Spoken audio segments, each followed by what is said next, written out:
It was an ordinary clear day at one of the city's construction sites, and work was in full swing. One of the workers, a young dark-haired man named Tony, received a message on his phone. It said that he had failed the selection process again at one of the companies, and it turned out that he had the expertise in the right area, but they had restrictions on hiring employees, so he couldn't pass the interview. At that moment, someone called out to Tony, forcing him to close his phone. It turned out it was his partner, John, who asked if Tony was playing mobile games again instead of working. Tony quickly hid his phone and assumed a harmless appearance, saying that he had already finished his work and now had nothing to do. John asked him incredulously why a guy who had only been on the team for a year was doing so well, but she didn't tell him that she had been doing this since he graduated from high school, which he had told him when they were sitting at the bar. He chuckled, saying that John's memory was knocked out of him every time he drank. The man was not very happy with this answer. Then Tony climbed up on a stepladder and started painting the walls, saying that John could rest and have a smoke while he finished everything. At that moment, Tony's body was pierced by a terrible, strange sensation. John noticed it and asked what happened to him. Tony immediately grabbed his back but said that he was fine, but despite this, his whole body continued to shake. He thought to himself that his painkillers must have worn off. As it turned out, due to the hard work, his back began to hurt very badly. The pain became more frequent after he lifted the panel 6 months ago. After some time, evening came, the men left the construction site, and at that moment, one of the elders, Stephen, approached them. He asked why Tony was doing all the work here. He turned to John. The man was extremely unhappy that his partner, Tony, was doing all the work for him. Then John asked his boss why he liked Tony so much. The man said that he is the only one who tries to get everything done on time, which is why he likes him, while John does not listen to him at all. Then the boss approached Tony and asked how his back was. The guy said that he was fine and thanked the man for his concern. Stephen asked if he was taking on too much responsibility, to which Tony hesitated a little and said that apparently he did take on too much work. He then asked him if he wanted to go for a drink with them, but the guy replied that he needed to go to the hospital because his painkillers had run out. So Stephen said goodbye to him and wished him a good journey. Soon after, Tony got into a taxi and went about his business. While he was driving in the car, he thought about his life. He thought that he would not be able to work until he took the pills. He would like to find a less stressful position where he could feel physically good. However, even after a bunch of applications, not a single company accepted it. Sometime later, Tony arrived at the hospital, where he continued to think about why he was so unlucky. He thought about the fact that he was not being accepted because he was only applying for administrative positions. He was afraid that because of his back, he would no longer be able to bear heavy loads. Soon, the doctor, whose name was Hank, took him in. As soon as he touched his back, Tony yelped in pain and tears poured out of his eyes. The man said that the intervertebral disc between the 4th and 5th vertebrae had worn out, and Tony could no longer lift heavy objects. The guy did not object, saying that without work he would simply die of hunger, but the doctor said that he had already told him about this many times. He asked if Tony didn't want to repeat his father's fate. Then the boy's eyes were again filled with terrible memories. 13 years ago, during a change of settings, his father died in an accident. That day, his father was working at a height and suddenly fell. The company shifted the blame to the contractor, and its president suddenly disappeared. Thanks to lawyers, they were able to receive compensation of 25 million won, and their family has been in a state of survival ever since. Stephen asked him what he would do if his mother found out about everything, and asked Tony to think again, because painkillers are temporary and his spine is not eternal.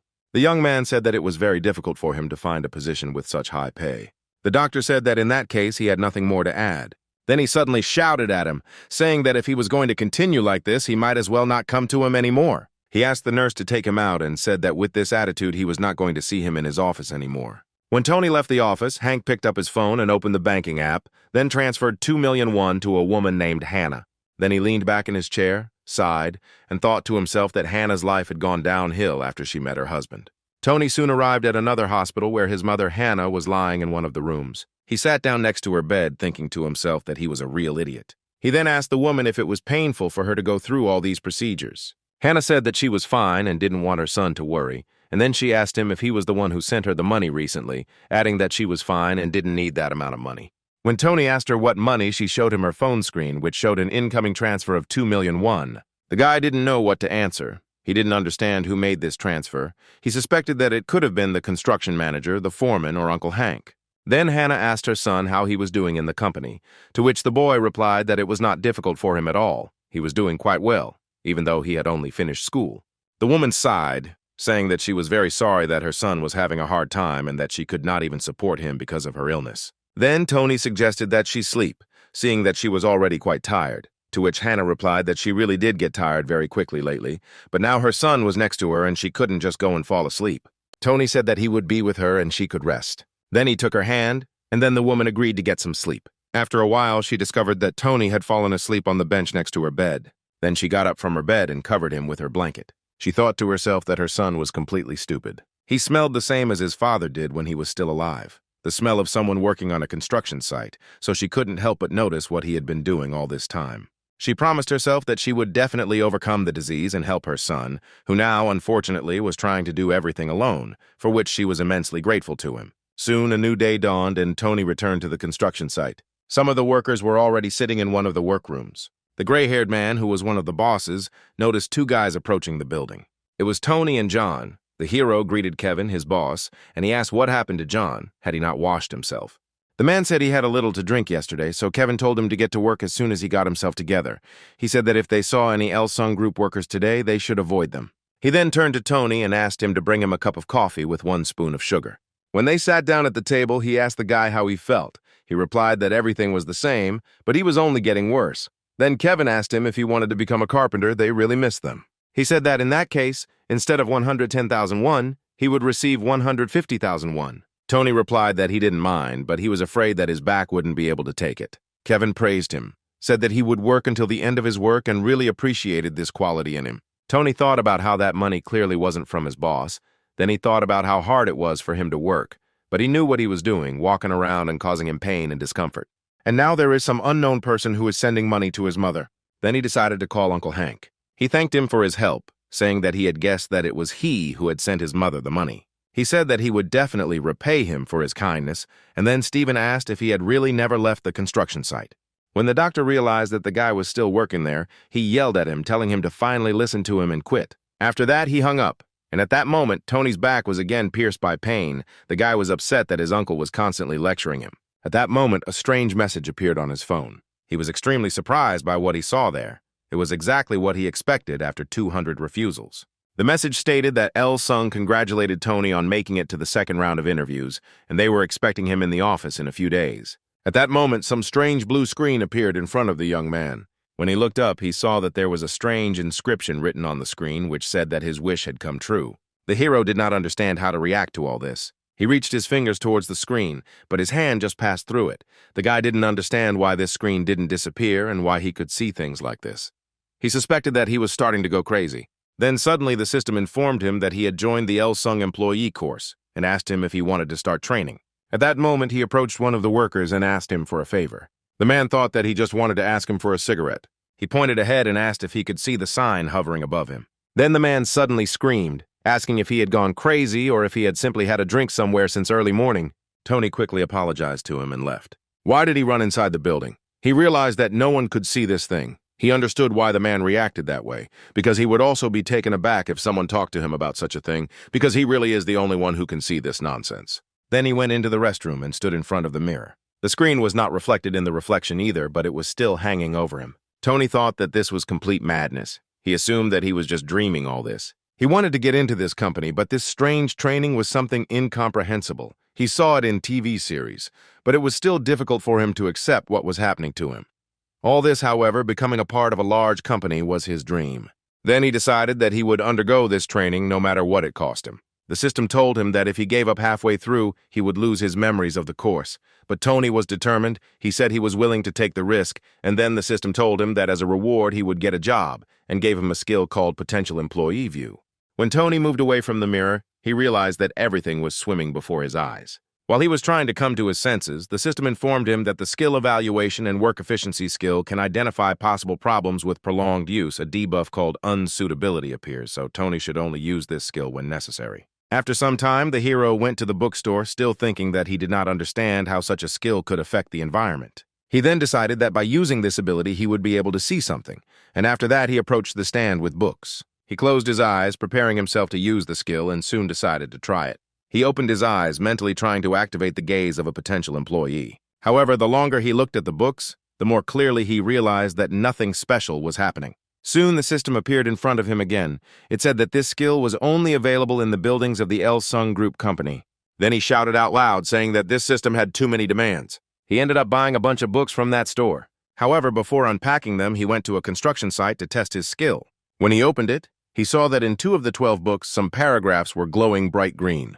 He returned the rest of the books back to the store, and those books that had notes he read all night long. Soon, the day of the interview arrived, and Tony opened his closet to find some clothes suitable for the day. The system told him that the best choice would be a neat, classic suit. The hero was shaking, but he understood that the main thing in such a situation was not to get nervous. Soon he went outside. It was a pleasant sunny day outside.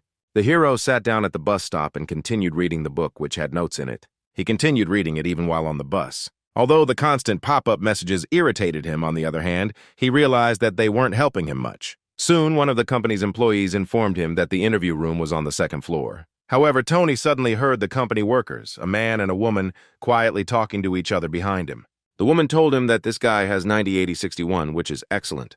The system informed him that he had passed the appearance assessment. Tony sighed resignedly, saying that the general information about the interview stated that appearance did not matter.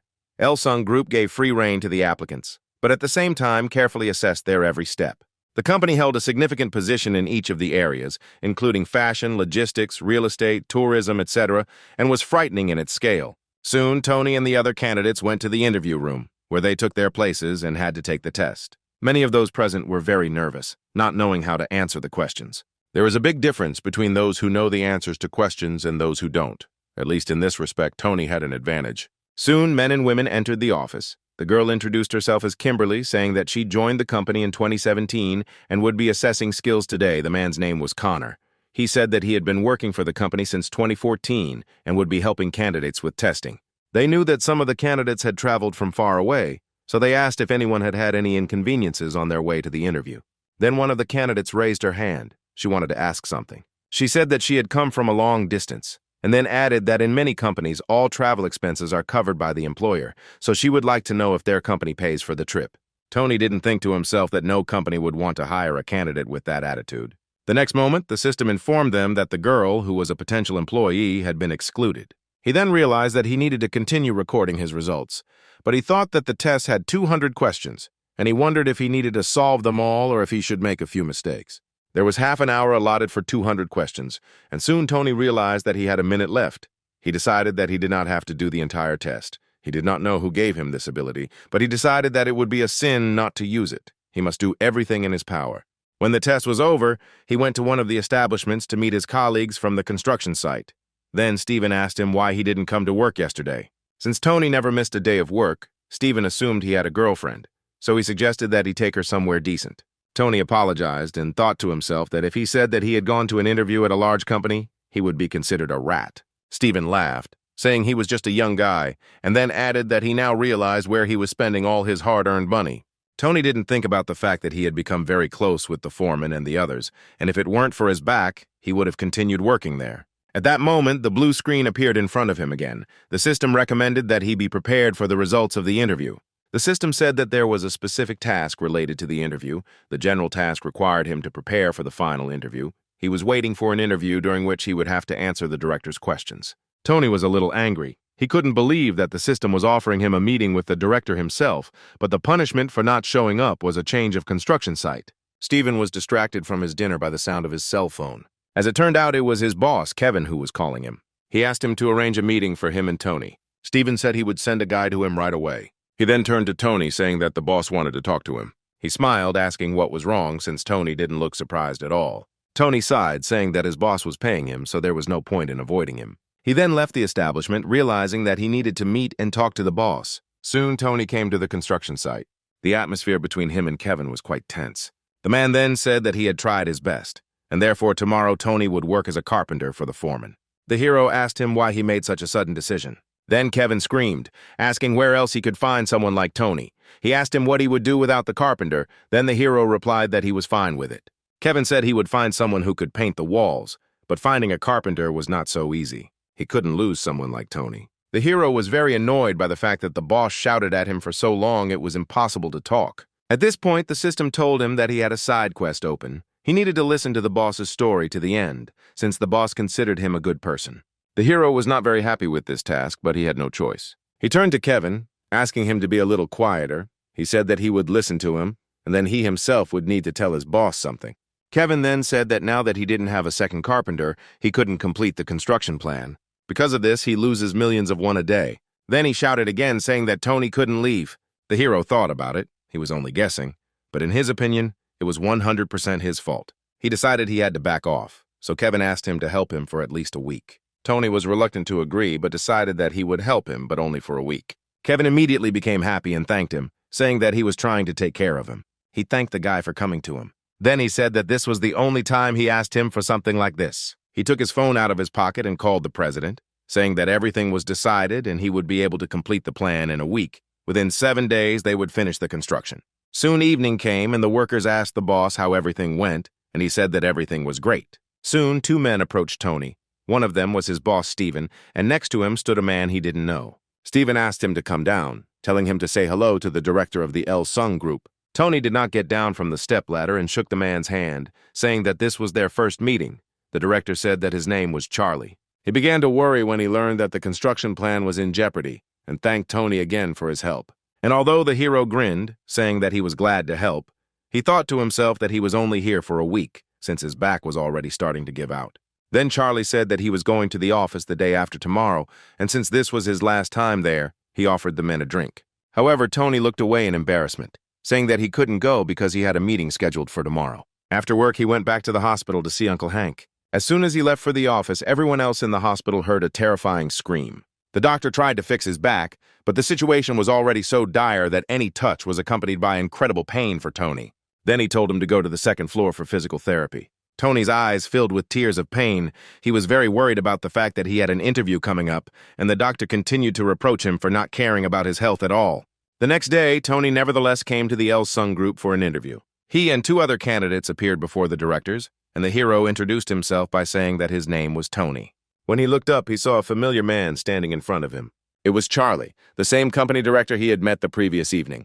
Charlie chuckled, saying that this was not the first time they had met, and so the guy could sit down. Once all the candidates had taken their seats, the directors decided to begin the interviews. Charlie volunteered to go first, and the others present followed suit. Then he turned to a man, one of the candidates, and asked him to stand up. He noticed how the man was dressed. He was wearing white socks with black pants. Then he asked him what he thought about his appearance. The candidate replied that it seemed like these clothes didn't go together very well. Tony wondered if the system was warning him that the pressure would be high at this stage. Then Charlie asked him why he still wore those clothes, since he himself thought that they didn't look very good. Tony realized that the atmosphere in the room was now causing great discomfort to the candidates. This atmosphere brings out all their hidden traits. The candidate couldn't answer Charlie's question, so the man asked him why he was silent, if he couldn't control his emotions. Tony understood that the first thing he needed to do in such a situation was to calm down. This interview was testing his restraint and ability to control his emotions, so he needed to accept it. Seeing the confusion on the candidate's face, Charlie sighed in displeasure. The man was too stressed to get a word out. He was unable to handle the situation, and when everyone realized this, Charlie asked him to sit down and began interviewing the next candidate. It soon became clear that the girl had no experience in social work, and although she tried to justify herself by saying that she had been studying all this time, Charlie said that this was not what their company needed. When he asked her how she was going to work with clients, tears came to her eyes and the girl didn't know what to answer. Soon the girl's interview also ended. She left the room in tears. Tony realized that Director Charlie had asked the question first to throw everyone off track, because the rest of the questions required mental preparation. Soon it was Tony's turn. He stood up from his chair and proudly introduced himself. The hero had no intention of leaving here empty-handed.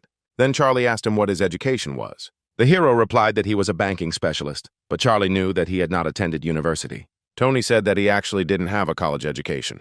Then Charlie asked him if he wanted to say anything else. The hero thought that if he blurted out something wrong, he would be crossed off the list of candidates, so he decided to be honest. He knew he had to get their attention, so he said he needed to make money. Charlie said that they were doing the same thing and he had come here for the same reason, but he asked why he had chosen to work instead of going to university. Tony said he didn't regret his decision one bit. Instead of studying, he went to work at a construction site, and in the evenings he spent all his free time on self-education. He said he never neglected it. He may not have gone to college like everyone else, but he earned his engineering qualifications through online courses. He tried to compensate for the lack of a university in every way possible, and the result was that he was able to obtain an education in the economic field. Charlie was very surprised by this answer. He turned to look at his colleagues and smiled, saying that it was wonderful. Thus, his part of the interview was finished, and he handed the floor over to his colleagues. The man asked the hero what he could do for their company. Tony knew it was a difficult question for the average person, but he was ready for it. The reason he wants to work here is because the job is not too stressful and the pay is good.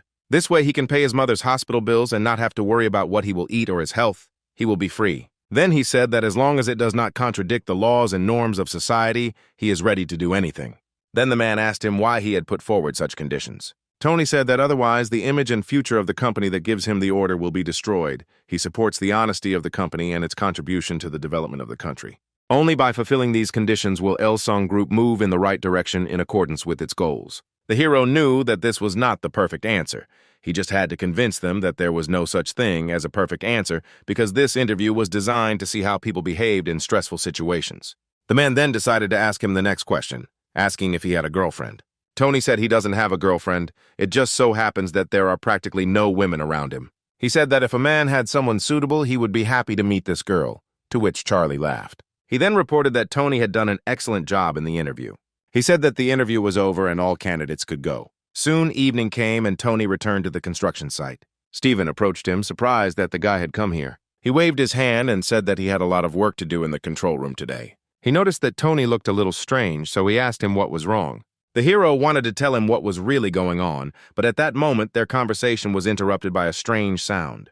As it turned out, John decided to approach them, but he tripped over a beam and fell. The hero thought about the fact that John was in trouble again, but he had too much work to worry about such things. Then Steven said that they were having dinner together that day and invited Tony to go with them. However, the hero said that he would like to talk to the boss. Steven, like everyone else, was curious about what they wanted to tell Tony. Then the guy said that he was finishing his last week here, which really surprised the men. At that moment, the system sent him a new task. He needed to attend the evening and listen to stories. There was no reward or penalty for refusal, which was extremely surprising for the system's orders. Then Tony asked his boss what they were having for dinner, and Steven chuckled and said that they were having soup today. Then Tony said that if the boss fed him beef, he would switch to the manager's side. John and his partner were very pleased that Tony had made this decision. Moreover, they also wanted to taste the meat. Steven tried to look displeased, saying that he would only agree to it because everyone asked. Soon the men arrived at the establishment and decided to drink to such a good day. Steven said that this week had been very difficult. Lately, people are becoming less and less willing to become engineers. His brother is a gas worker and he himself worked in his specialty for 20 years. He didn't understand what the point of studying was if it was so difficult to earn good money, so he decided not to study further, considering it useless. John said that this is all for a reason. The manager says this because he is already too old. At that moment, Tony thought about the fact that even when drunk, he doesn't talk nonsense, and the technical staff finds this very difficult. Nowadays, industry is driven by science, technology, and pharmaceuticals. When everyone was so drunk that they couldn't think clearly, the hero turned to the window and began to look out at the city at night. A whole week has passed since that evening.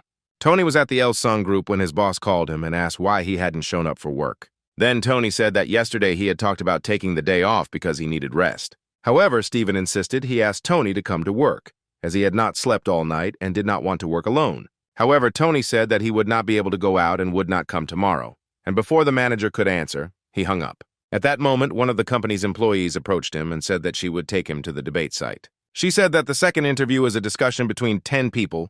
Tony can enter into the discussion according to the words of the speaker. The topic of the panel discussion is OECD countries, where South Korea is part of the Commonwealth Economic and Development Organization. Today they will discuss the issue of high prices for education and ways to solve this problem.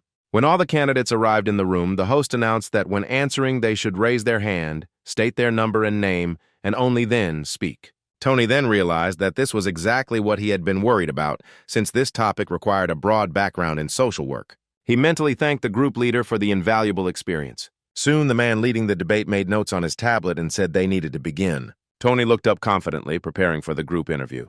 He was assigned number 2. Soon, the discussion began, and number 3 entered the debate, raising his hand and saying that he believed that the economic situation of recent years had had a serious impact on the country. As a result, the cost of education has increased greatly, and in order to be among the top 10 economically strongest countries, they must not skimp on human resources. If the cost of education is reduced, they will be able to provide more talented people. Tony looked at him in surprise, thinking that this guy was a real idiot. All the discussions had already been given the topic of the reasons for the increase in tuition fees and ways to solve this problem, and this guy just repeated the question and did not give any answer. He thought it was a good thing he had decided not to answer first, since now he had time to think about his answer. The discussion soon turned to participant number 7, who said that her parents spent 300 million won to provide her with a good education, and that such amounts lead to a decrease in the birth rate, since not every parent can spend that much on several children. and she believed that it was necessary to encourage an increase in the population and increase payments to families with children. Number 3 agreed with her, saying that families were breaking up, the birth rate was falling, the cost of education was rising every year, and encouraging more children was a great way out. Tony thought that this sounded good, but the company had nothing to do with it, since it was not a government enterprise, so they did not have to worry about such issues. Then he raised his hand, suggesting that the situation be looked at from a different angle. With this statement, he greatly surprised speakers number 3 and 7. Tony said their country ranks first in the world in terms of cost of education and second in terms of the number of applicants. Then he stood up from his seat and went to the board, saying that they should talk about the quality of education. He asked everyone present to look at the OECD education rankings. The quality of the education system is ranked 75th. From a young age, they have the choice to continue their education after school or not. Compared to Germany, where education is compulsory, they have the right to choose where to go to study, be it college, university, or self-education. As a result, the number of jobs fully corresponds to demand, and although the average salary there is higher than in Korea, the difference in incomes in different specialties is not so great. However, their country has a personnel imbalance with insufficient support for areas such as science, IT, and other technologies, and most engineering positions being filled by foreign workers. Tony believed that if their education system became more streamlined like Germany's, it would bear fruit. It would reduce the cost of education in the country and help its development as a whole. When he looked at the other debaters, he saw the doubt in their eyes and realized that they were confused by the way he connected these facts. Then participant number 10 asked if he really thought so. It seemed to him that participant number 2 was dissatisfied with the education system in their country. Tony was extremely surprised by such a statement on his part. He didn't expect that there would be an open attack here, but he understood that the main thing in such situations was not to panic. He then apologized if he had offended anyone, saying that his intention was not to slander their country. Participant number 10 said that he really didn't like his words. The foreign education system does not take into account the traditions of their country, and he thinks that introducing something like this is a huge mistake. They have enough outstanding and talented people. Everyone here had been educated in Seoul or abroad, and they were sitting here only because of their knowledge, but he didn't understand why number 2 thought they were worse than the Germans. The debate leader then turned to debater number 10 and asked his name. The man replied that his name was Ian. The manager then thanked him for his participation, saying that he could go free. When he heard this, his face turned red, either from misunderstanding or from anger. The manager said that he did not think he was suitable for working in their company, but he thanked him for his good work. Tony thought about how companies nowadays need talent that can integrate into a team, and this Ian puts others down. Considering himself superior given the company's demands, he is the worst of all who could come across. There is no point in hiring someone who wants to be in the center, pushing out everyone else. After this, Ian left the room, slamming the door loudly behind him. Then the manager said that they had a second topic dedicated to national pension reform. The debaters discussed this topic a lot, and the hero began to think that this would never end. 25 minutes passed, and they still had a disagreement that was not being resolved. He wanted all this to end as soon as possible. Judging by the examiner's face, he was also fed up with all this. Then Tony decided to speak up, saying that at this rate they would not be able to come to a consensus, but that summing up each speech, 2 prevailing views could be identified. Participant number 1 said that the national and occupational pension should be integrated, following the example of Japan, and participant number 6 responded that the shortcoming of the national pension could be supplemented by private payments. Then he suggested listening to one more person and summing up the results by voting. The examiner noted to himself that there was a heated discussion going on within the group, but this guy was silent. Typically, people like him act as mediators in disputes, and that's exactly the kind of person their company needs. Soon, he thanked all the participants for their work and said that they were finished for the day. After everyone left, he made a note next to Tony's name, saying that this guy had definitely done it. When the hero left the office, he heard someone screaming. The man was saying that he had been treated unfairly. When he turned around, he saw that participant number 10 was arguing with the examiner, saying that he was kicked out unfairly. Then the hero realized that there were even those here who did not admit their mistake. When the hero blinked, he saw that the examiner seemed to be covered in a green aura. Tony didn't understand why his skill was activated. Now every person looked completely different in his eyes. He looked back to see the rest of the people in the hallway. Behind him stood a man and a woman. The woman had an orange aura and the man had a yellow one. Today's interview was useful. He learned something new. Firstly, if you blink 3 times in a row, it activates automatically. Secondly, each color is specific to a certain person. It can be red, orange, or green. He assumed that the red ones were people under 20. The orange ones were people over 20, and the green ones were people over 30, but he doubted that they were divided by age. After some time, the hero returned to his job at the construction site. While he was busy working, a new message came on his phone. It said that he had passed an interview at the Elsung Group. The last interview with the directors would take place tomorrow at 3 o'clock in the afternoon at the company's main building. The hero was extremely happy with this news. He was happy that the day of the last interview would finally come, but he understood that vigilance would still not hurt him. He decided that he had to remain calm and had to pass the final interview to fulfill his dream. After that, he approached John and decided to give him some advice, saying that he was putting too much paint on the roller, thus it would run out faster. However, the guy did not hear him and again took a huge amount of paint and then directed it upward to paint the walls. When Tony looked up, he saw a huge amount of paint flying right onto his face. All this paint ended up on his head. John immediately climbed down from the stepladder, apologizing to his partner. And although Tony was very unhappy, he said that he shouldn't worry about such trifles. John continued to change, saying that he was very sorry, but the hero calmed him down, saying that he was okay. He then headed towards the showers and met his supervisor, Steven, on the way. The man asked him what happened, to which the hero replied that it was nothing special, just work-related issues, and said that he would go to the dorm to wash up. Steven said it was far, so he should go to the bathhouse on the first floor. It was opening today. Tony had no doubt. He was sure of how the other workers had reacted to this, but Steven said that they themselves had sent word that everyone should come in and wash up after work today, so there would be no misunderstanding. Then the hero went down the stairs to wash off the paint. He felt very comfortable walking around with his hair stuck together. Soon he arrived at the right door. When he entered, he immediately took off all his dirty clothes and headed to the shower. After that, he took a hot shower, washing off all the paint. Then he went a little to the middle where there was already a man. He asked him what he was doing. Tony told him that he was a construction worker. The man suggested that this must be very hard work, since he came here covered in paint from head to toe. Then the hero smiled and asked if this man was really the boss here. When the man answered him that he was indeed the boss, the hero immediately became delighted, saying that his bathhouse was simply something. It was a wonderful job, and then asked if he was paid well. The man said that he was paid enough not to envy others. Then the hero thanked him again for his efforts. After this, the man suddenly dove sharply under the water. Tony panicked, thinking that the man had suddenly become ill and drowned. He immediately rushed to his aid, intending to pull him out from under the water. At that moment, the man emerged and laughed, asking if he really thought he was dead. Then he said that he actually had a curse on him. He said that in the bathhouse he always has to press, especially after he sweats a lot. Tony said it was very interesting and thought to himself that he was doing the right thing.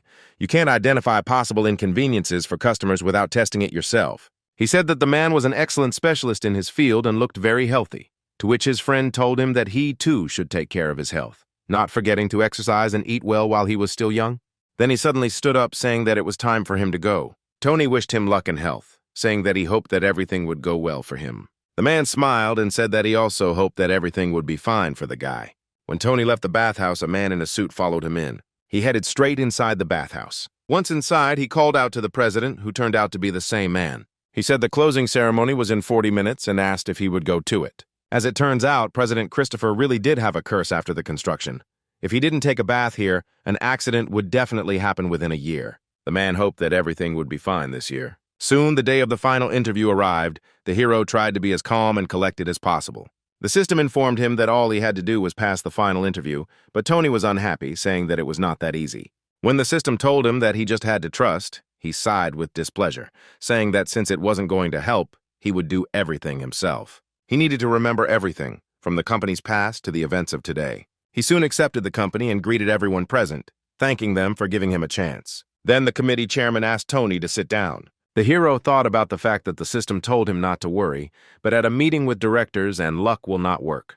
Then he decided it was time to put the skill to use. When he looked at the directors, he saw that one of them was emitting a blue aura and the other one was emitting a purple aura. They all looked to be over 50 years old. He doubted that they were really directors.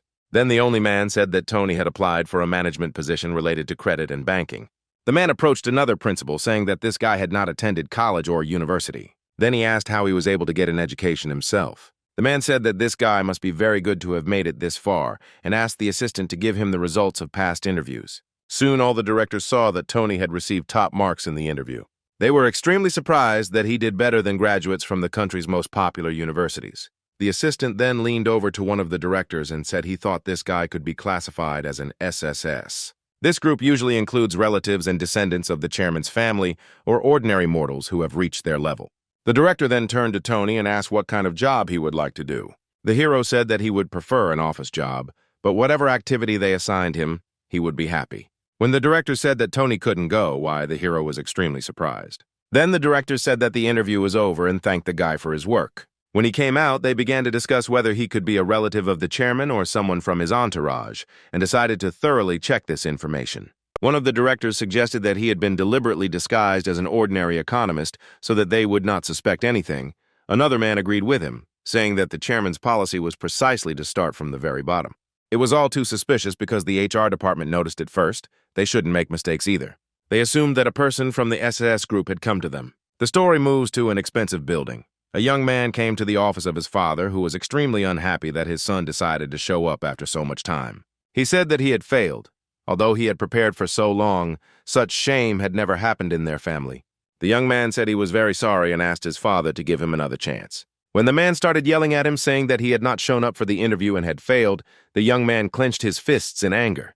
The man then turned again to his son, Tony, and told him to speak openly to him and not hide anything. The story moves back to the construction site. It was another one of Tony's working days. He received another message on his phone which said that he had been accepted for a position at Elsung Group. The hero knew that it would not be easy to pass the interview with the directors, and he had a feeling that it was a waste of time. He then received another message saying that he needed to attend a mandatory medical examination at the regional hospital, but that he could also provide medical reports from another hospital. The hero didn't know what to do.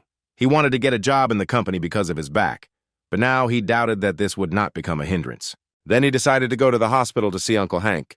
When he entered the office, the doctor asked if his back was hurting again. Tony scratched the back of his head and said that he was fine today. He said he had passed a final interview for a position in a large company. Hank was very happy for him, saying that now he would finally not be putting unnecessary strain on his spine. However, he had a feeling that something was wrong here. Then Tony lowered his head in shame and said that it was nonsense. He understood that he could only ask his uncle about it, but he could not utter a word. Then he said he wanted him to write him a prescription for painkillers. Hank said he guessed that was the reason the guy came there. When he looked at him, he realized that Tony had a very sad look, which surprised the man, since he usually had a very confident attitude. He didn't understand what the problem was. He remembered Tony's words about him passing the final interview at a large company. Then the doctor thought that since he was going to get a job, he needed to get a medical examination, and then he realized what this guy wanted from him.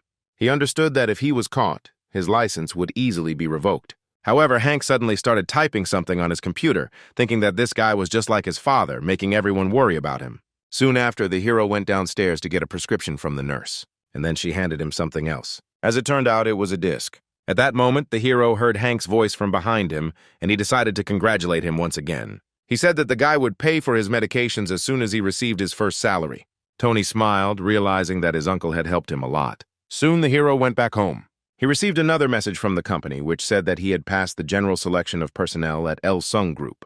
The hero understood that he survived only thanks to his uncle's help, and this made him feel very good. At that moment, the system window appeared above his head again, informing him that Tony had access to the employee store and that his current balance was 5 points. The system reported that the store is a great tool that will help solve problems that arise during work. You can buy special items for points that he will earn by completing tasks. When a window appeared in front of the hero, allowing him to open a store for employees, he immediately agreed. Soon the system window increased. Among the goods for new employees was a sobering pill that instantly removes alcohol from the body, lenses of vision through walls, allowing to see through walls in a radius of 2 meters for 1 minute, a candy that stops drowsiness when taken for 6 hours. It removes signs of drowsiness, as well as a charming aroma that will make the owner attractive. For the opposite sex, the effect increases twofold. Tony couldn't believe his eyes. It seemed to him that it was all a game or some kind of magic. The system then asked him if he wanted to lose his memory, and the hero hastened to explain that he didn't mean that. The system said it existed for him to succeed, and he refused it. So Tony apologized for expressing himself incorrectly and asked the system not to take it too seriously. Then the system said that it understood the user's words, but in the third one you need to be more careful, and this statement made Tony very angry. Why did the system give him a quest in which he had to talk to his mother, calm her down by telling her that he had found a job in a new company? As a reward, he would receive 6 points and also open a side quest. As a punishment, the side quest would remain closed. The hero thought about the fact that even if it weren't for the system, he was still going to go to his mother, which he did in the near future. He came to her room and knocked on the door. When Hannah realized that her son had arrived, she smiled. She said she was feeling better, so her son had nothing to worry about. Then Tony decided to tell her that he had been accepted to work at Elsung Group. Hannah was very happy, saying that it was great news. Then the guy said that in that case she needed to get better, and they would go home together. Then Hannah said that her aunt had bought and brought her a whole box of apples that day, and she offered to take a few for her son. Tony was pleased to see his mother finally smiling. The woman said that her son studied hard and got a position in a good company, so she is very happy for him. Then Tony stood up and said he was going to go to the nurse for a stroller. He asked his mother to wait for him and went into the corridor. When he left the room, the system informed him that the quest had been completed. She then informed him that Hank was very worried about his mother, so Tony should call him and ask him to come to the hospital. He would get 5 points and there would be no punishment. When the hero saw the name of the quest, which was called First Love, he was shocked. He did not understand what the system wanted to say with this because Hank was his father's best friend. His father and Uncle Hank were best friends when they were young. He was the same friend who came and scolded his father every time for not taking care of his health. Tony remembered these moments from his childhood well. Now the hero realized that all this time Hank was not married. He still couldn't get over the fact that his father's best friend was in love with his mother. Then he turned to the system, asking if all this was true, to which the system replied that it could not lie. The hero then asked her why she was giving him this task, and the system replied that she was doing it for the sake of the success of a user named Tony. The hero did not understand who was behind this whole system. However, the system responded that such information was not available to him. The hero looked around, not understanding what he should do. Since this task had a time limit, he had about half an hour left. He walked back to his mother's room and stood near the door. When he got inside, his mother asked him where he had been for so long. Tony said he needed to make a call. Hannah said that if he was busy, he could go, and her son replied that he was fine. Then he decided to ask his mother if she remembered Uncle Hank. Hannah was surprised when her son asked her such a question, and Tony was also surprised by her reaction. His mother's tone made him feel a little strange, perhaps because his father was dead. Then he stood up and said that he would call and then return to her. The hero headed towards the exit of the ward, taking his phone out of his pocket as he went. Then he dialed Uncle Hank's number. The doctor was not expecting this call. Then the hero decided to ask him directly if he liked his mother. The doctor did not know what to answer. He asked if something had happened to Hannah. Without waiting for an answer, he immediately jumped up from his seat and asked which hospital they were currently in. Tony replied that they were at Seoul General Hospital number 403 and then hung up. At that moment, the system appeared next to him again. It said that the hero made an excellent choice, but Tony was extremely unhappy with the way this strange thing was behaving. He asked her again what she was, but the system still didn't answer. Uncle Hank showed up at the hospital 15 minutes after the call. He ran quickly down the corridor, not paying attention to anyone, including Tony. He ran here without even taking off his hospital gown. He eventually met Hannah, their first meeting since the death of the hero's father. Soon, the system informed Tony that the quest was completed. As a reward, he received 5 points. When the hero calmed down and thought soberly, he came to the conclusion that he considered the only correct one. He looked at the system window and wondered if all this could be true. Then he asked her if his father was behind this system. The system provided him with one-sided assistance, sometimes turning into threats, but it did everything to help him. However, the system said it could not answer this question. The hero again assumed that his father was the one behind this, and that was why he did not answer directly. However, the system did not respond, and then the hero decided that he was still interested in what kind of creature it was, and therefore he would learn about it gradually. However, something else was worrying him now. He wondered what his mother and Uncle Hank were doing at the moment. When he looked through the door window, he saw that they were talking to each other.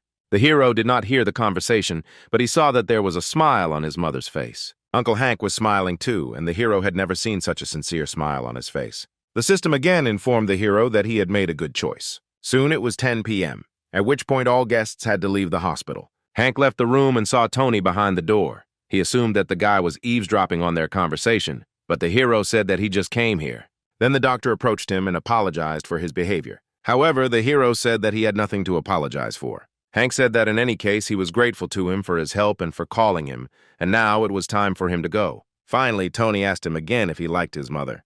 Then Hank looked away, embarrassed, saying that he didn't know how to answer that question. Tony looked down in displeasure. He expected a clearer answer. He told his uncle that he would be at the training center for the next 3 days.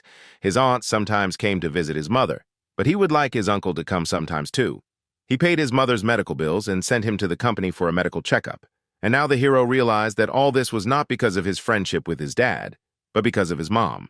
He couldn't understand his feelings, so he told Hank to decide for himself. One way or another, he were the only ones who could take care of Hannah. Hank said he understood what the guy meant, and said he would think about it because it was not an easy decision. Tony spent the next 3 days at the training center. When he returned to the construction site, the manager announced that they were moving to a new construction site tomorrow. He asked the workers to go to bed early so that they could start work as soon as possible. Then Tony turned to him saying that he needed to say something. Stephen assumed that he wanted to take the day off again. He said that the guy had to go out, the boss took a long weekend, so there was no one to work.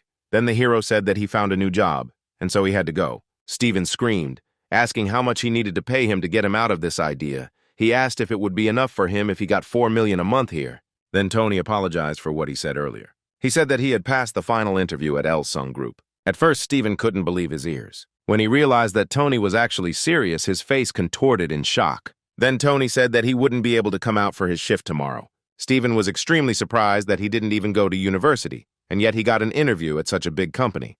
The hero looked away in shame, not knowing what to answer. Then Steven said that he had to work hard to avoid losing face. Tony didn't look up, saying he was truly sorry. At that moment, John and his partner approached them. John asked if it was time for them to get something to eat since Tony was leaving. Steven yelled at him because they were talking about this boy leaving, and all he could think about was food. Then one of the workers said that his wife had called him and that he needed to go home. Steven was very unhappy that the man wanted to leave early. However, the worker said that he spends all day at work and that he also wants to be at home sometimes. He said that even Tony decided to quit here. There was an awkward pause between the men. Then Steven turned to the hero again. Tony assumed he was going to start scolding him again. However, Steven told him to come with them and have dinner. He said that he was not suggesting it because he liked him. He was doing it because he felt awkward. Tony smiled. He understood that even though the leader said so, he remained himself until the very end. When the men arrived at the restaurant, Steven said that Tony would not leave until he had a good meal, because office work is not as easy as it seems at first glance. However, the hero stated that he was ready for such work. Steven countered by saying that he hadn't gone to university, it would be easy for him, and that the others would laugh at him if they knew the whole truth. Then Tony looked up at him, saying that he understood all of this. However, he also understood that he had to do it. Steven said that if he doesn't succeed in this company, he can return to them. They will always be glad to see him. There will always be a place for Tony here. The hero thanked his boss for such warm words. Then his partner cleared his throat and took something out of his pocket, saying that if he had known in advance, he would have prepared a better gift. Then he pulled an envelope out of his pocket and handed it to Tony. The guy was surprised and asked what it was. The man asked him to open the envelope and accept it without questions. Like a real adult would, he said that this amount would be enough for several pairs of shoes. The hero immediately raised his hands up, saying that he could not accept such an amount, and asked the man to take the envelope back. At that moment, John took the envelope and said that in that case, he would take the money. The man immediately shouted at him, telling him to give the envelope back to Tony. John was surprised by such a sharp reaction and returned the money back to the guy. Tony smiled and said he would still accept them. He was glad that even though he was gone, the men were kind to him that day, the last time he saw his former colleagues. The very next day, he joined the Sung Group. The hero took a large black suitcase with him and went to the bus. He greeted the man who was directing the boarding of the bus and gave his name. The man immediately looked at his tablet to check the data. He told Tony to get on the first bus. However, he suddenly stopped the guy and asked if he was really born in 1992. However, Tony replied that this was not his year of birth. As it turned out, he was born in 1994. When the man heard this, he said that in that case, he needed to get on the third bus, leave his luggage in the cargo hold, and go inside. Tony thought about the fact that apparently someone here had the same name as him. As he got on the bus, he continued to think about it. His name was not the most common, so this situation was quite surprising. Then he finally found his seat and sat down there, breathing a sigh of relief. Then the bus manager said that since everyone was seated, they were heading to the training center for new employees. Tony smiled, realizing that he was now the company's new employee. He was distracted from his thoughts by the sound of the phone, which was in his pocket. He received a message from Hank. The man asked him not to worry about his mother and to work hard. At that moment, one of the men who was sitting on the bus suddenly stood up in the middle of the aisle. He greeted everyone present, saying that his name was Marvin. He was the deputy director of the sales department of the Sung Group branch in one of the cities and was responsible for the third bus. He also thanked everyone present for their work. Everyone present on the bus also thanked him. Marvin said that he would be their supervisor for the next 4 weeks at the training center. He asked if they had decided on the type of work they would do. Everyone present on the bus began to look awkwardly at each other, not understanding what the man was talking about. Then he said that he had asked the question incorrectly and asked those who already knew which department they wanted to work in to raise their hands. As it turned out, no one present raised their hand. Marvin said that training and retraining of new employees is an important process in the company. The company monitors employees, evaluates their work, and based on the results of the training offers a position. He joined the company just after such training. He was assigned to the sales department, where he is now doing an excellent job. Then one of the employees asked what if he got a job he didn't want to do. Marvin said that first of all, they should keep their grades high, and the top 10th of the students will be given the opportunity to choose their own position. The remaining 90% will be distributed by managers, but even with the first option, there is a chance that the position will not be suitable for the employee. However, he said there was one loophole. After a year, they could apply to change their occupation, although he did not recommend this route, since requests could simply be rejected and their previous team would not accept them back. When Tony heard this, he was very surprised. He realized that from the very beginning of the company, each of its employees was being closely watched. He wondered what a troublemaker would look like if there were problems within the team. He didn't understand what to do if his health worsened and he urgently needed surgery. He was afraid that for this he would have to quit his job when he would lose everything, and he would have to start over. Then the hero firmly decided that he must hold out to the last. Soon the buses arrived in the desired city. For Tony, all this was new. He felt a little strange, but at the same time he had a feeling that a bright future awaited him. After some time, the buses arrived at the company's training center. Marvin looked around at all the workers, making sure everyone was off the buses. He said that now all employees will receive things. Tracksuits of appropriate sizes and name badges have been prepared for them. Soon everyone arrived at the center where their luggage was checked and they were given the necessary clothes. One of the workers greeted Tony, said that he had been assigned room B13 on the 3rd floor, and asked him to change clothes and investigate the assembly area. When the hero raised his head, he saw that the floors were numbered starting from the 2nd with the letters A, B, C. He was surprised that men and women lived together. However, at that moment, one of the workers said that men were placed in rooms 1 through 25 and women in rooms 26 through 50. Tony noted that they had been very clever in dividing the workers by gender. After some time, he was already on his floor. Before getting ready, he needed to have time to change his clothes. Soon, he found the room he needed. When he entered inside, he realized that there was one bed for 2. The hero sighed with relief. He expected that 3 more people would live in the same room with him. Then he took out the clothes that were given to him at the entrance. It was a fairly simple tracksuit, and he wondered why they had chosen to wear that uniform for everyone. At that moment, a young man in a suit and glasses entered the room. Tony turned around and looked at who had arrived. The guy chuckled, saying that the room was quite small. Tony disagreed with him, and then introduced himself. The man scratched his head awkwardly, saying that his name was Archie. Tony noted to himself that Archie looked like a good man. He looked older, so the hero thought about whether he should bow to him. He approached him, saying that he seemed to be older than him, to which Archie replied that he was 29. Tony chuckled, saying he was 25 and hoped it wouldn't be a problem for them. He asked him where he should sleep and suggested that he take the 2nd floor.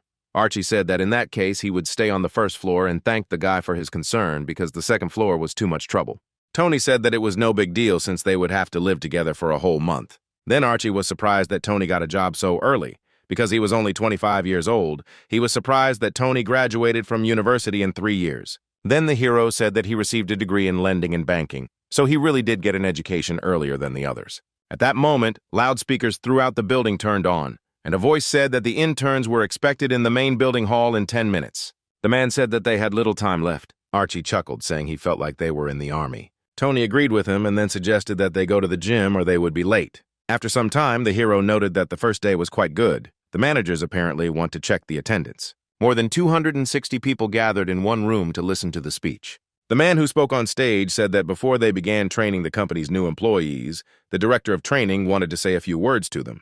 At this moment, another man came onto the stage. The man greeted him on stage and bowed, then stepped aside so he could take his place. The man in glasses leaned toward the microphone, smiled broadly, and greeted the interns. The interns greeted him back. Then the man said that it was somehow quiet here. He then shouted into the microphone, asking if this was what new employees at the company were supposed to be like, and then greeted them again, this time very loudly. This time, the interns greeted the man as loudly as he did.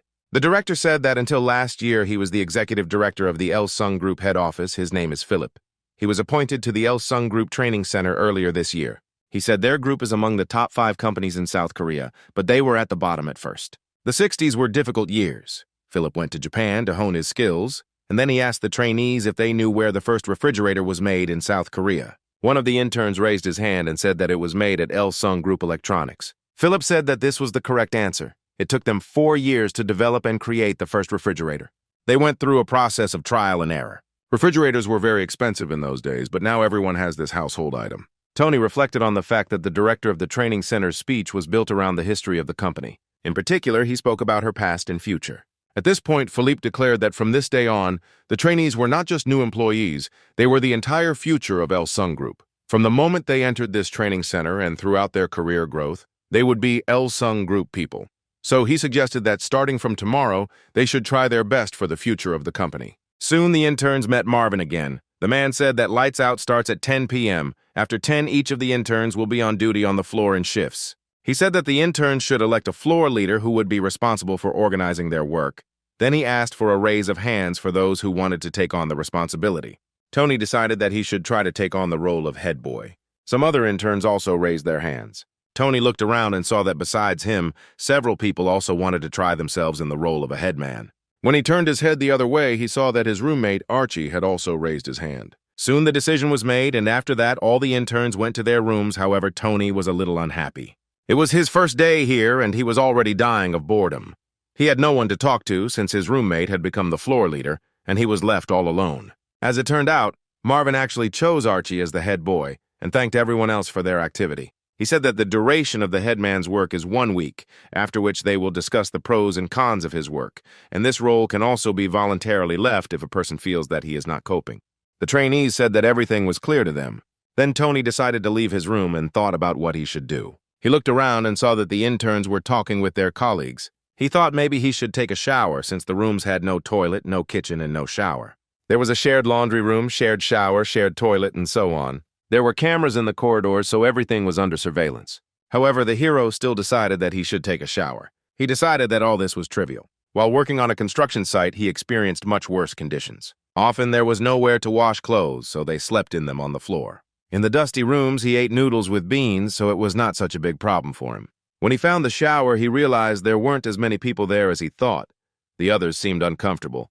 Perhaps they had never been in such conditions before. But one thing was for sure. There were enough people here who were not familiar with such a life and the need to share something with others. The manager secretly watched them and evaluated each trainee. Soon after, Tony returned to his room and continued reading his books. He noticed that it was already 8:30 in the evening. At that moment, Archie entered the room. Tony did not ask him if he had finished his duties, to which the man replied that he still had things to do. Then he handed him the papers and asked him to fill them out. He said he was asked to hand out these forms to everyone, and then Tony said he would definitely fill it out, and then asked if Archie needed any help. The man waved it off, saying that he was fine, and the guy just needed to go to bed. He still had things to do, but he could handle everything himself. Tony looked at his neighbor with disbelief, but agreed with his decision. After some time, night fell. At 1 o'clock in the morning, Tony woke up from strange sounds. When he opened his eyes, he saw Archie standing in the middle of the room, so he sat up on his bed and asked if he was free now, to which Archie smiled and said that he had more work than he thought, and then asked if he had filled out the form. Tony said he filled it out as soon as he received it, and Archie was very surprised by this answer. The hero looked closely at his neighbor's face and noticed something strange. Archie seemed to be moving more slowly, and for some reason this made Tony feel uneasy. At that moment, Marvin entered their room and called Archie over with a shout. He said he had asked him to bring the forms by 10 p.m. and didn't understand what he was doing in his room now. Archie looked away awkwardly, saying that many people were sleeping now and he couldn't disturb them, so he would collect all the forms tomorrow morning. Marvin yelled at him, asking them if he really wanted to cause him trouble from day one. Then Archie bowed to him and apologized, saying that he would bring everything in tomorrow by 7 a.m. Then Marvin exhaled, saying that for the first time he forgave him and said that he must definitely come to him in the morning. When he left the room, Tony wanted to ask his neighbor if he was okay, but decided that it was not worth doing. He had already asked him twice, and both times Archie had answered that he was fine. He knew that all it took was a few words from him, and then they might be able to get along. The next morning, Tony walked out of his room when suddenly someone called out to him from behind him. It was Marvin. He asked where Archie had gone, but the hero said that he didn't know because he had just woken up. Then Marvin asked to find him. He said that he would be in the small conference room at 7:30, and if Tony saw him, then he should bring Archie there. Then the hero asked the man for his number just in case. After this, the hero thought about the fact that he and Archie had not even exchanged phone numbers. He had no idea that something like this could happen. However, he quickly realized that there was no time for this at all, since Archie had been very busy yesterday. He was distracted from his thoughts by a scream somewhere nearby. The guy immediately ran towards the noise to find out what was going on. As it turned out, something was happening near room B19. One of the men living there was unhappy that Archie gave him the form at 6:30 and asked him to do it by 7 because that was impossible. He was busy with the morning procedures now, and since the man had volunteered to work as a headman, he needed to take control of everything from the very beginning. Archie bowed to him, saying that he would definitely improve, but now he needed a completed questionnaire. After that, he walked away, muttering to himself about how sorry he was. The neighbor of the man who had just yelled at Archie asked if he was being too hard on him. The man said that he should not be pitied because such is the fate of the headman. Whoever is appointed to this role can receive 20 additional points by the end of training. He said that he had read about it in a brochure, but that was the only way to really get points, and if the class monitor couldn't handle it, he could be replaced. He then said that in any case it was not for them to judge his work. The management would deal with it. Tony thought about the fact that it would be beneficial for the company if new employees learned to communicate with each other from the very beginning. As a result, aggression and negativity hung in the air, and the heroes wondered what Archie thought about it. Suddenly, a system window appeared in front of him. It informed him that the guy had a new task. He needed to read the brochure of the company's training center, learn all the information stored there, and be ready for anything. He also needed to lead the team as a headman. He would be able to make a good impression and earn authority. The hero was extremely surprised that the system was asking him to do such a task. Suddenly, he saw Archie in front of him, who was again asking the other interns to give him the completed questionnaire. Then he came up to him and greeted him. Archie asked him what happened. Tony said that the manager was looking for him. He was waiting in the small conference room on the second floor. He asked Archie to come there before 7:30. Archie cursed, realizing that he had 15 minutes left and he still hadn't finished his work. Tony wanted to offer him his help, but Archie had already run ahead down the corridor, saying that he could handle it alone. He then went back to knocking on the doors of other interns to get their completed forms. Archie couldn't understand if he was doing all this for some points, but he realized that if he were in his place, he wouldn't want to share them with others either. But maybe he was just uncomfortable accepting support from others. However, there is a possibility that he is so blinded by the desire to enhance his reputation that he forgets about human relationships, and there was nothing he could do about it. He needed to stop helping others and focus on himself. Then he called Marvin and said that he had found Archie and passed on his words to him. When Marvin realized that they had not yet eaten breakfast, he called him into the conference room and said that they would eat together since they were on the same team. After some time, Tony came to the hall where Marvin was already sitting. He was waiting for Archie with the prepared statements, but he still had not arrived. The hero took a free seat and began to read the brochure. He wondered to himself why Archie had taken on a job he couldn't handle. He should have at least done an interim report. At that moment, the headman entered the room and apologized for being late. He said that some people refused to participate, so he was late. Everyone filled out the form except 11 people. He attached a list of all those who did not do so. Then Marvin yelled at him, asking why everyone else had agreed to participate except them, and said that it was the group leader's problem. He also didn't understand how he could sum up the team's total when 11 people hadn't filled out the application, and he was extremely unhappy that Archie had failed to complete such a simple task. Archie looked down in shame, not knowing what to answer. Then Marvin said that it was late and he should go and eat. Tony was surprised that Archie simply walked away, leaving the manager who was waiting for him and did not start eating. He was quite disappointed with this behavior on Archie's part. As it turned out, Archie noticed that Tony was also in the office, and this fact made him quite angry, so when he left the office, he slammed the door loudly behind him. After Tony read the brochure, he approached Marvin and asked if he had anything else to do since he needed to have breakfast, to which the man replied that he still needed to check the B-team questionnaires. The hero asked him if the other teams filled out these forms. Marvin said that it was mandatory, a form for new employees. Then the hero said that since he had so much work, he could help him. He was sorry that such a situation happened to his team. He said that he had had a big enough dinner yesterday that he didn't need breakfast. Marvin agreed to accept the help, and then Tony said that the forms of Team A and Team C are different, and asked the man which one is the priority, to which Marvin said that it doesn't matter. The problem is that more than a dozen people did not fill out the forms, and this spoils all the statistics. Marvin asked him to research the wording of the team's questionnaires, and he was about to go and get those who had not yet submitted their questionnaires filled out, but at that moment Tony stopped him. He said that they had a list that their head boy had made, so there was no need to go from room to room. It would be easier to just call everyone and let them know that they hadn't submitted the questionnaire yet. It would be much easier that way, and Marvin wouldn't have to work so hard. Sometime after this, interns began to come into the conference room with completed questionnaires. They apologized for bringing the forms in late, while Marvin watched the whole thing with a slight smirk on his face. In the end, they were able to quickly cope with this work, and all thanks to Tony's help. But the hero denied that he made any significant contribution. Moreover, the whole work was delayed precisely because of his team. However, Marvin insisted. He said that the hero even had to skip his breakfast because of this work. Tony said it was okay and pulled a protein bar out of his pocket. He also offered one to Marvin as the snack would give them both strength. He said it was a good alternative to breakfast and he had a ton of those bars in his room. Marvin took the candy bar and said that office work is really fun. There are those who immediately fit into this life, and there are those who find it very difficult. They then walked out of the hall and up the stairs, Marvin saying that despite the number of interviews and tests that potential employees go through, this situation happens every time, although perhaps it is even for the best. This way they were able to filter out one more person.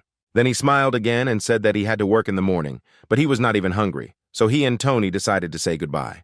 Finally, Marvin asked him to be sure to bring more of these bars with him, and if he came empty-handed, he would give him a penalty point. After this, the manager said something else to the young intern. Sometime after this, Marvin went to a presentation where he was the leader, and the interns gathered in the room to listen to what he had to say. He asked everyone to remain quiet as there was a lecture for Team B going on right now, so the trainees who were late should return to their team. Then he asked the headman about the evening. He clarified the number of people in case someone suddenly did not come. Archie said that everyone was now in place. Marvin looked at the guy with disbelief and said that in that case they should get started. He invited the interns to learn about the history of the company's origins and development when suddenly Tony entered the room.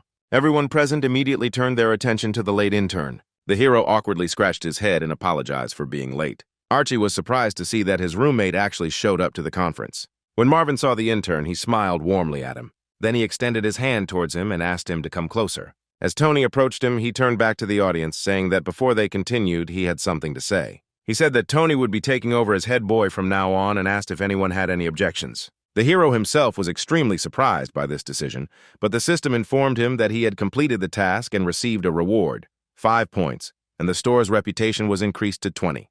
He had a mission to become a headman, but he didn't think that things would turn out like this. He didn't do anything, but he still felt guilty. Archie was clearly unhappy with this decision, but they would have to live in the same room, and so the hero did not know what to do. The lecture was over. Marvin asked everyone to write down their thoughts on a piece of paper about the lecture and give it to him, and the head of Team B would have to bring all the papers to the conference room before lights out. Before the interns left the room, Tony asked them to stay for a minute as he had something to say. He asked everyone to bring their notes to his room before 9:30 in the evening. He also said that he would create a group chat that every intern should join, and he would make all notifications through this chat. All the interns agreed with this, and then Tony suggested that everyone have lunch and rest a little. The only one who was unhappy was Archie. Soon the hero began to create the very chat he was talking about. He made a note that this chat was only for important messages, and suggested that the interns use it only on special occasions. At that moment, Marvin entered the office where he was sitting and asked what he was doing there. Tony said that the cafeteria was crowded, so he decided to talk to the man there. He asked if it wouldn't be better if the team started eating in turns, to which Marvin replied that it was a good idea and they should think about it carefully. He also said that the interns had a lecture in the afternoon, and the lecturer really didn't like phones ringing during his classes, so if they didn't want to get penalized, Tony should warn his team to turn on silent mode. The hero said that he would definitely warn everyone and thanked the man for the tip. Marvin smiled, saying that he was doing a great job of taking care of his team members, but he shouldn't forget that he was also an intern. Then he said goodbye to the intern and went about his business. Tony smirked, thinking that he could handle this since he was pretty good at it. He soon returned to his room where he continued his work, noting to himself that with his role as class monitor, he had absolutely no time for anything else. At that moment, Archie entered the room, sat down at the table next to his neighbor, and began to look at him with displeasure. Then he suddenly asked him if he wanted to tell him something. However, when he realized that Tony was silent, he forgot his question again. The hero said that his person in this position was solely the decision of the leader, and he had nothing to do with it, so Archie had no reason to be angry with him. Then Archie suddenly jumped up from his chair and shouted, saying that he knew that he had snitched on him to the boss that morning. However, Tony said that it was not like that at all. The manager was waiting for Archie so that they could work together and then have breakfast, but his neighbor did not believe him. He could not believe that the manager would have breakfast with ordinary interns. He wanted to continue his indignation, but Tony stopped him, saying that he was not at all ready to talk about it now. He said that if Archie wants, he can take back this role, but they only say this when he calms down. After this, the hero left his room despite all the indignation of his neighbor. Soon, he came to the conference room where Marvin and the other executives were already present. At that moment, someone knocked on the door of the office and Marvin let the person inside. It turned out it was Archie. He said he wanted to change his room. He explained that he couldn't get along with his neighbor under the current circumstances, so Marvin asked him if Tony was really his neighbor. Archie then confirmed that Tony was indeed his roommate and that he wanted to change rooms or wanted Tony to do so. Marvin asked what the reason for this was the whole problem really that he became the team leader. Then Archie said that he was disappointed in the traitor.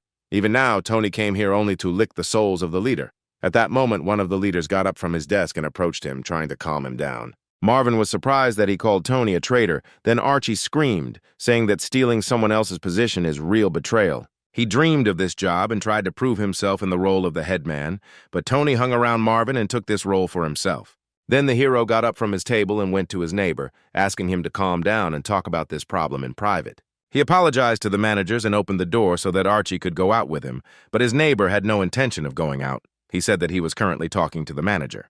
Then Marvin stood up from his desk and asked Tony to stay. He said that Archie had actually reached out to him. He smirked, saying that in that case they really should talk, but he himself had practically nothing to say. He suggested that they start by telling Archie the reason why he was replaced. Yesterday, Marvin told me to collect the questionnaires before 10 p.m. and bring them to him. And even though Archie hadn't managed to get the job done by that time, Marvin offered him to do it all before 7 a.m., but Archie couldn't handle that either. Then the manager gave him another 30 minutes, but even that didn't help him. Archie tried to justify himself by saying that he had brought them anyway, but Marvin insisted. He said that there were those who had not submitted the forms. And even if we take into account that some people are not so easy to get to cooperate, Archie could have compiled at least minimal statistics, but instead he only brought a list of those who did not submit the questionnaires, and such a person cannot lead a team. This was his first job as a headman, but he couldn't even cope with it. So Marvin couldn't allow someone like him to take over the position. At this point, the other executives approached him and tried to calm him down, since he had already crossed the line. But Marvin said that he would not tolerate this, since Archie did not even think about his mistakes, but blamed everything on Tony. Then he told him that while he was calling his neighbor a traitor, he was trying in every way to protect him. The day Tony shared the candy bar with Marvin, he asked for Archie to be given another chance. Marvin said that he kept asking for a chance until the very end and supported him until the very end. He also recalled a moment at a conference when he asked Archie if everyone was present in the room, to which he replied that no one was absent. However, Marvin himself knew perfectly well that Tony was not in the office at that moment. Then he yelled at Archie again, saying that if he had been honest, he would have stayed on the job, but he had screwed up, and even if he fell at his feet and begged for forgiveness, it wouldn't be enough. He said that Archie doesn't even realize what a wonderful person he shares a room with. Archie and Tony looked at the manager in shock, not knowing what to say. Then Marvin approached Archie and asked if he still wanted to change his room, because since he had come to ask him to continue, he would listen to him. He said that the trainee had until tomorrow's lunch to pack his things as he was leaving the training center and heading home. After that, Archie and Tony left the office. The hero turned to his neighbor, saying that this is exactly what he was talking about. He should learn to listen to others. The manager needs to calm down, and therefore Archie should go to him after dinner and apologize. He said that the leader is also a human being and he just needs to cool down a bit. Then suddenly Archie stopped and apologized to his neighbor. He took a deep breath and then thanked Tony. Tony said that it was just advice from the team leader. Even though there was an age difference between them, they were all interns here. So he wanted Archie to treat him as a colleague from now on. As evening fell, he gathered his team at the entrance to the training center, apologizing for calling them so early in the afternoon.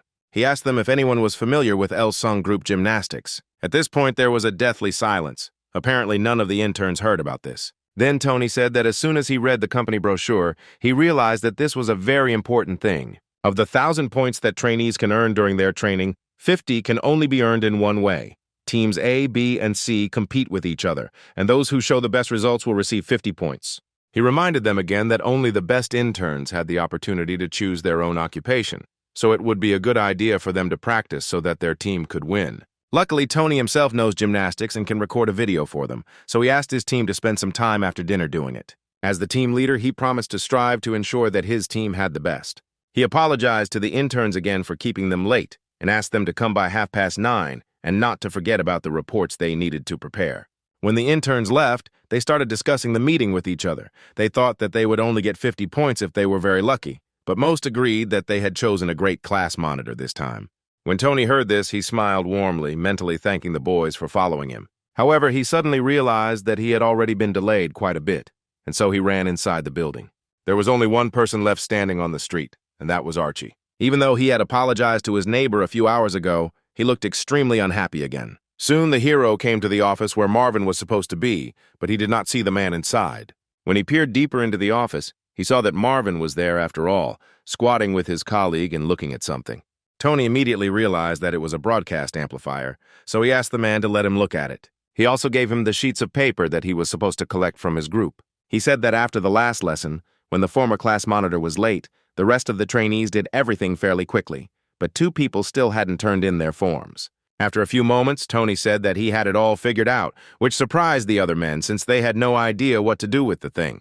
Then Marvin decided to try speaking loudly and made a test message. He turned to the 2 who had not yet submitted their forms and asked them to bring them to the small conference room. After this, the interns, who still had not managed to submit their questionnaires, immediately ran towards the required hall. As soon as they got there, they apologized for being late and handed over their questionnaires. Tony thanked them for their cooperation and asked if they had heard the alerts, to which the boys replied in the affirmative. Marvin's colleague, Connor, asked where he found the guy, to which Marvin grinned slyly and said that he had his eye on him and was not going to give him to anyone. Then the hero asked Marvin to allow him to make one more announcement. He addressed the trainees from his team, saying that he was waiting for everyone for evening gymnastics in the training center gym. Soon evening came and Tony went to the appointed place. Only 5 people came to the gymnastics. The hero expected that more people would hear his message on the loudspeaker, but decided to accept the number he already had. Then the interns asked how he knew about Il-sung group gymnastics, to which the hero replied that he had worked at a construction site long before coming here. This construction site belonged to this very company. Soon he decided to start the gymnastics. He said that first he would show them, and then they would all learn the movement together. First they needed to warm up well so that no one would get injured. Marvin watched all this closely. He noted that he likes Tony's approach. He doesn't fuss and does everything gradually. Marlon never thought that there would be someone so capable in this training center, so he decided to tell everyone about this guy. After that, he decided to continue watching the interns work. He silently hoped that Tony would decide to go into the sales department after training, since such a specialist would be worth his weight in gold to them. Late in the evening, Tony went to the men's shower. He was very exhausted after the grueling gymnastics. He understood that the main thing was not to be greedy with the class monitor's points. He needed to ask other interns for help more often. After he took a shower, he headed to his room. However, he heard his roommate talking to his mother, who was very eager to visit him. The hero decided not to distract Archie from the conversation and simply silently left the room. As it turned out, Archie complained to his mother that he had been removed from his post as headman, which the woman was extremely unhappy about and wanted to come to the company and personally scold everyone. Tony walked out the door of his room and sat on the floor, dialing someone's number on his phone. As it turned out, he decided to call his mother and ask how her treatment was going. He then asked if Uncle Hank had come to see her, and when he realized that the man was still in his mother's room, he asked to speak to him and thanked the doctor for looking after her. When everyone had finished talking on the phone with their families, Tony returned to his room and lay down on his bed. He decided to check the chat he had created and realized that everyone in it was very pleased with the headman and his work. He thanked all the interns for their kind words and said that they should continue to work hard in the future. After this, the hero suddenly fell asleep. However, in the middle of the night, he was awakened by a strange glow. As it turned out, the system sent him a notification again. It said that the official joining date would be June 1st. Tony would start receiving a salary from tomorrow since he got a job. Tony still couldn't believe that he was really a new employee. Then the system told him that he had a new task. He needed to improve his vision to increase his advantage. The hero was quite worried, but still decided to accept this task. The system gave him a gaze enhancement skill that he could use 10 times, but Tony didn't even understand how to use this thing. The system told him that he just needed to mentally pronounce the name of the product and the word use, and then a bottle of purple liquid suddenly flew out of the system window. The hero was extremely surprised by what was happening, but he extended his hand and took the bottle. At that moment, Archie woke up from strange sounds. He immediately got angry and yelled at Tony to let him sleep. After this, the hero fell asleep, but 5 minutes before 6 a.m., he got out of his bed and left the room. Outside the door, 2 interns who had been on duty that night were already waiting for him. He asked how the shift had gone, because he had heard that it was quite chilly here in the morning. Then he asked the guys to open the windows and go and rest, and he would take care of everything else. When it was his turn, he decided it would be better to check that there were no problems anywhere. He then decided to activate his skill, and at that moment his eyes turned purple. In the morning, there was another conference. One of the leaders said that this Friday the interns will know their midterm grades. This will affect the distribution after the training center. Many factors affect their grades, so he asked the guys to work hard. Tony decided that now was the perfect time to use his skill. He checked everything he could, and if the activity is analyzed properly, then the assessments will not be a problem. Soon after, his team gathered on the court to practice gymnastics. The woman who taught the trainees gymnastics was surprised that Team B was so good at gymnastics, especially the 6 people standing in front of everyone else. If this continues in the same spirit, then they will get extra points. She said that she would personally give top marks to these 6 because they worked so hard. Tony thanked his guys for their work, saying that they did a great job. Soon after, the hero went to the office to prepare for a test. In order to get into the department he wants, he needs perfect grades. His partners were extremely tired, but Tony continued to study endlessly. Soon after, the trainees from Group B began to come to the office and also wanted to practice with their leader. On Friday, the midterm test came. Marvin said that the trainees must show all their skills in this test. The interns who were on Team B immediately realized that the test would be very easy for them. Tony also had no problem solving the test. Soon, the results of the testing were posted on one of the stands, and the trainees were a little excited. As it turned out, Tony came first. When he turned back, he saw Archie standing behind him, looking extremely depressed. Then the hero decided to find his name on the list, because this guy studied so hard, and he could not believe that he could have a bad grade. As it turned out, he was practically at the very bottom of the list. Tony had heard that he had good results, and therefore could not understand how he could be so low. However, he quickly came to the conclusion that Archie's assessment was not his problem. At that moment, the guys from his group approached him. They were proud that their leader was in first place. The intern said that they too had made it into the top 10 thanks to their wonderful headman, but Tony said that it was all their merit and they didn't need to thank him. He then reminded one of the interns, Josh, that it was his turn to be on duty today, so he should get a good night's sleep now. As Tony walked down the hallway, he thought that the test task prepared by the manager was quite good. He expected that he could take first place just by using the skill. However, he did not think that the result depended on public display because it could become a problem for him. At that moment, a girl with short dark hair appeared behind Tony. She was trying to make sure that it was really Tony standing in front of her. She reflected that he had looked a little different when she was younger, but decided she would find out later. As Tony headed to his room, the system appeared in front of him again. She told him something that greatly interested the hero. When he entered the room, Archie was already sitting inside, looking extremely depressed. At first, Tony didn't pay attention to it, but he felt a strange feeling in the atmosphere. He then turned to Archie and said he was going to bed, to which his roommate asked him if he was pleased with himself. Tony didn't understand what he was asking, so Archie repeated his question. The hero looked at his neighbor with displeasure, realizing that now he would again begin to blame him for his troubles. However, Archie seemed to genuinely believe that Tony was to blame for his failures. Then the hero sighed with displeasure and said that they had agreed that they would not quarrel anymore, so he would pretend that he had not heard anything. At that moment, Archie got up from his bed and demonstratively apologized to him. He then angrily asked him if he had even had to apologize. He approached him and said that in that case he would repeat his words in a more polite manner.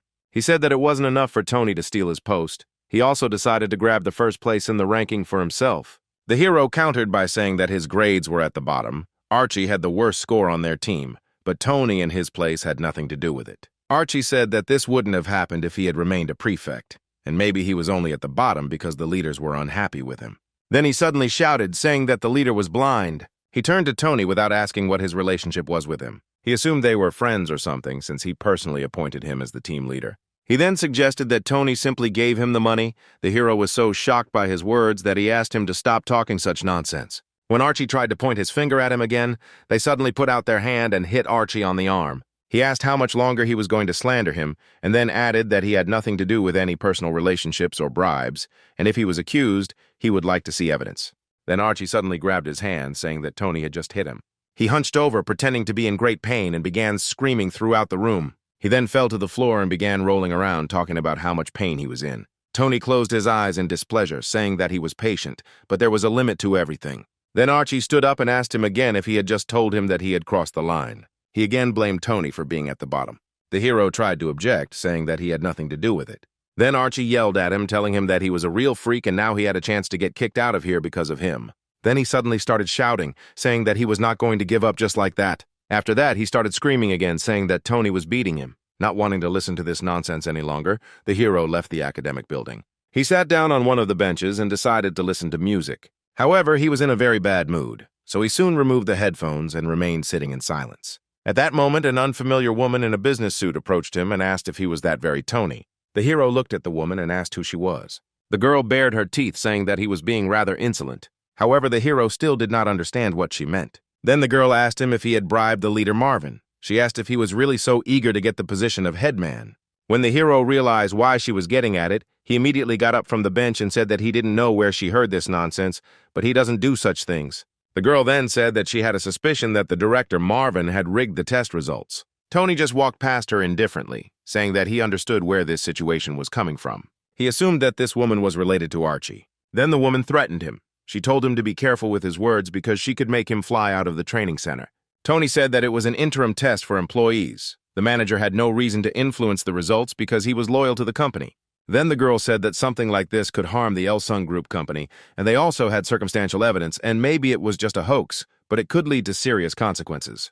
She asked how she could be kind to Tony in such a situation. The guy then turned to her and said that he didn't know who she was, but he wanted her to stop attacking him.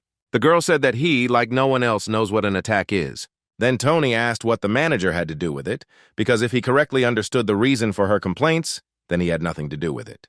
The rigging of the results and the beating of Archie are just his sick inventions.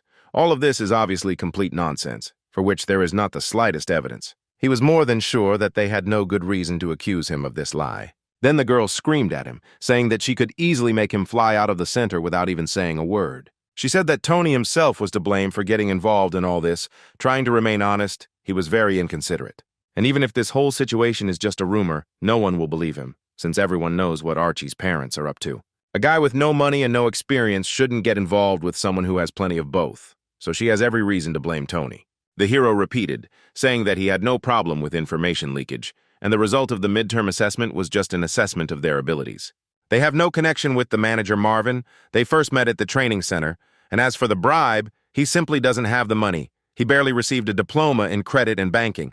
He asked if someone with his education couldn't get better grades, and if he was just studying hard and improving his skills, why would he bribe someone? And if a woman talks so often about bribes and leaks, it turns out that only people who do this can stay in the company. In that case, he shouldn't stay here since everyone here allows themselves to throw mud at each other. He said he would give up his dream and then walked away, saying he was tired of this conversation.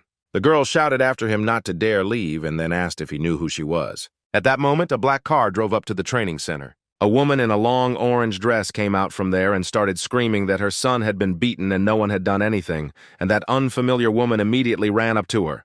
She took the woman by the arm and asked her to think about her reputation, but the woman in the dress insisted on showing her the freak who beat up her son. And she asked her subordinate to take care of her dear son, but the dark-haired woman insisted that she not shout here, because this was a training center. Tony immediately realized what was going on. The dark-haired woman glared at him. Tony paused, wondering what kind of sick family had fallen on his head. Meanwhile, Marvin was resting after an incredibly hard day at work. At that moment, Tony walked past his office and stopped because he noticed that the manager looked rather miserable. Seeing a large suitcase next to his desk, he asked if he was going somewhere. Marvin said that there was a disciplinary committee meeting coming up, and it turned out that Archie's father was a member of parliament, so he had no choice but to go home. Tony assumed it was because Marvin had given him a perfect score on the test, but the manager said that had nothing to do with it. He said it was a fair assessment of each team, and it just so happened that Tony earned the most points, which is why he came in first place. However, the hero noticed that the man's suitcase was quite large, so he had only one conclusion. Marvin said it was like trying to put out a fire with straw. No matter how hard you try, nothing will change. Sometimes things don't go the way they want them to. This bastard's father screwed everything up and they can't fix it. They'll either cut his salary or just transfer him to a smaller office. Then he suddenly burst into tears, saying that now it would not be easy for Tony and even Archie. Because of those, they had to keep a close eye on him. Marvin was upset that he had done poorly, and it pained Tony to watch him suffer. He said that a company employee must be strong-willed because they are innocent and nothing else matters. But Marvin said that their innocence does not benefit them because their opponent is the son of a member of parliament. Then he asked if Tony was up to something. The guy said he had a plan all along, he just needed to muster the courage. Then he remembered the day when one of the interns on his team, Josh, went to bed to go on night duty. After that, the hero walked down the corridor thinking about the test. As he approached his room, the system sent him a notification. When he turned around, he saw that the system was asking him whether he could drag others into trouble for their own good. It was quite a difficult choice for the hero, but the system said that his choice would determine the future, so he should think it over carefully. After a while, Tony and Martha went into the small conference room. The meeting was held so late because they had a problem with information leaks, as well as suspicions of bribery and even violence. Philip said that this was the first time something like this had happened since the training center was established. That same woman with glasses said that everything was as the director said, because such incidents are simply outrageous. She introduced herself as Anna, the general manager of new employee training, and decided to make a statement. She asked for the dismissal and disciplinary action against Team B's leader Marvin. She also demanded that the new employee, Tony, who was undergoing training, be expelled and that they leave the training center. Then Archie's mother intervened, saying that she had failed to mention that her son had been abused, which was the main point of their discussion. She then leaned over to Archie and stroked his cheek, saying that no one had the right to behave like that with a child. She then turned to the directors, saying that violence was a serious matter, and if they did not make the right decision, she would make such a fuss that the whole country would know about it. Philip said that as the director of this training center, he is responsible for the well-being of all trainees, so he will listen to both sides and then analyze the evidence and make his decision. He said that if they were not satisfied with something in his judgment or had objections to the decision he had made, then the parties should speak out right now. Archie and his representatives said they had no objections. Marvin and Tony exchanged glances. They then stated that they had no objections either. Philip then read out a statement from Archie, in which he said that Team B's leader, Marvin, had provided Tony with the assessment test questions, and he then asked if the party had any evidence. Archie said that all the staff at the training center have first-class education, but none of the B team, including him, have a perfect score, and only one person in the B team got a high score. He then pointed out, without saying anything, that he had never even gone to university, and therefore could not possibly have passed the test with flying colors. Philip then said that Archie's statement was circumstantial evidence based on speculation. Archie was very unhappy with this answer. Then Philip said that they needed to look into the second issue. Archie blamed the B team leader, Marvin, and the intern, Tony, for the fact that the grade was given unfairly since there was some kind of relationship between them, and for the same reason, Archie was stripped of his position as team leader. The chief said he also believed the evidence presented here was only circumstantial. Archie had no choice but to agree with this. The manager was tired and sighed, realizing that there was nothing significant here either. However, even if these accusations are circumstantial, these are reasonable doubts, and then he asked if Marvin had a refutation, because otherwise he will have no choice but to accept Archie's statement. Then he turned to his colleague, and he completely agreed with him. Philip said that they had heard Archie's statement, and now he wanted to hear Marvin. He asked if he had any evidence to refute his words. However, Marvin stood up and said that he had nothing to say. He had no evidence to contradict it. Philip sighed and continued to look over the statement. The manager then turned to Tony, asking if he had any evidence to contradict this. However, to the surprise of everyone present, the hero said that he had nothing. Philip asked if he should accept Archie's statement. Then Tony stood up, saying that there was someone outside who could testify to his innocence. He hoped that the manager would allow this man to enter. Archie, his mother, and Anna were extremely surprised that a witness was found.